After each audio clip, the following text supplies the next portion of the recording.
بسم الله الرحمن الرحيم أرأيت الذي يكذب بالدين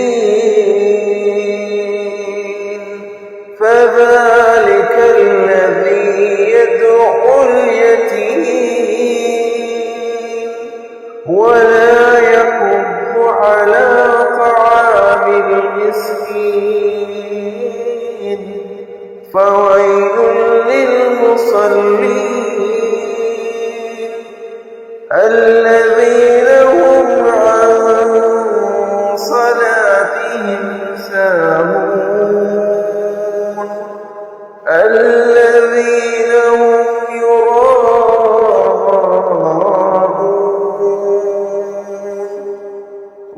ويمنعون الماعون.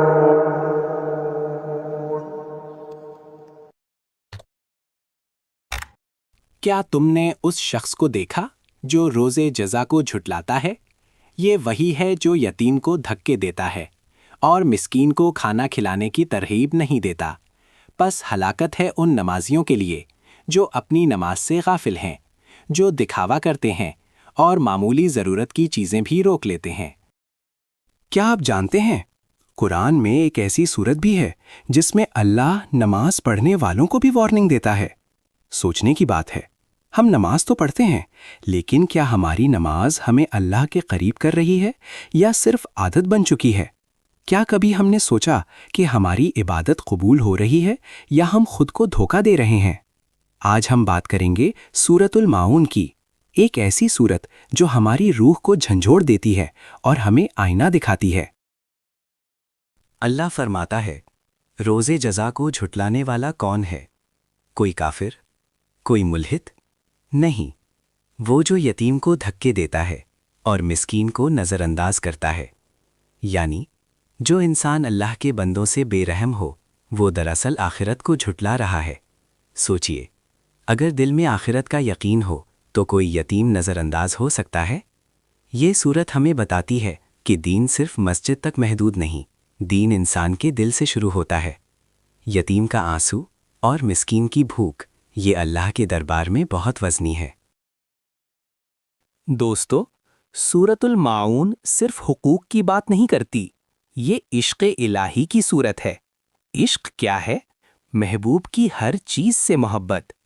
اگر ہم کہتے ہیں کہ ہمیں اللہ سے محبت ہے تو پھر اللہ کے بندوں سے نفرت کیسی؟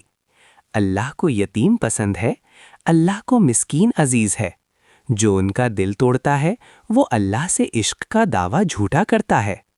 پھر اللہ فرماتا ہے، وہ نماز پڑھتے ہیں مگر غافل ہیں اور دکھاوا کرتے ہیں۔ عشق میں دکھاوا نہیں ہوتا، عشق میں خاموشی ہوتی ہے، سچائی ہوتی ہے اور عاجزی ہوتی ہے۔ شعبان کا مہینہ دل کو نرم کرنے کا مہینہ ہے، رمضان سے پہلے روح کو صاف کرنے کا وقت۔ اگر آپ واقعی اللہ کا قرب چاہتے ہیں تو سورۃ الماعون کو اپنی زندگی کا حصہ بنائیں۔ سورت کی اصل روح ہے۔ ہر روز نماز فجر کے بعد 7 مرتبہ سورۃ الماعون پڑھیں۔ نیت: یا اللہ، میرے دل کو نرم کر دے، میرے عمل سے دکھاوا ختم کر دے اور مجھے اپنے بندوں کا خادم بنا دے۔ صدقہ: اس مہینے کم از کم ایک یتیم یا ایک مسکین کو کھانا کھلائیں۔ یاد رکھیں، یہی اس سورت کی اصل روح ہے۔ اس سورت کا سبق بہت واضح ہے۔ دین صرف تسبیح گھمانے کا نام نہیں، دین کسی گرتے ہوئے کو سہارا دینے کا نام ہے۔ اگر آپ نمازی ہیں لیکن آپ کے پڑوس میں کوئی بھوکا ہے تو آپ کی نماز آپ کو اللہ کے قریب نہیں کر رہی۔ اللہ کو وہ بندہ پسند ہے جو عبادت بھی کرے اور انسانیت بھی نبھائے۔ میرے عزیز دوستو، ہم بڑی عبادات کے چکر میں چھوٹی نیکیوں کو بھول جاتے ہیں۔ حالانکہ کبھی کبھی جنت کا راستہ کسی یتیم کے سر پر ہاتھ رکھنے سے کھل جاتا ہے۔ اگر آپ چاہتے ہیں کہ قرآن کا یہ نور اور اللہ کی محبت کے پیغامات مزید دلوں تک پہنچے تو اس سفر میں ہمارا ساتھ دیں۔ چینل کو سبسکرائب کریں، اس پیغام کو صدقہ جاریہ سمجھ کر شیئر کریں۔ کیا پتہ آپ کا ایک شیئر کسی کا دل نرم کر دے اور آپ کی بخشش کا ذریعہ بن جائے۔ دعا: یا اللہ، ہمیں دکھاوے سے بچا اور اپنے بندوں کی خدمت کرنے والا بنا۔ آمین۔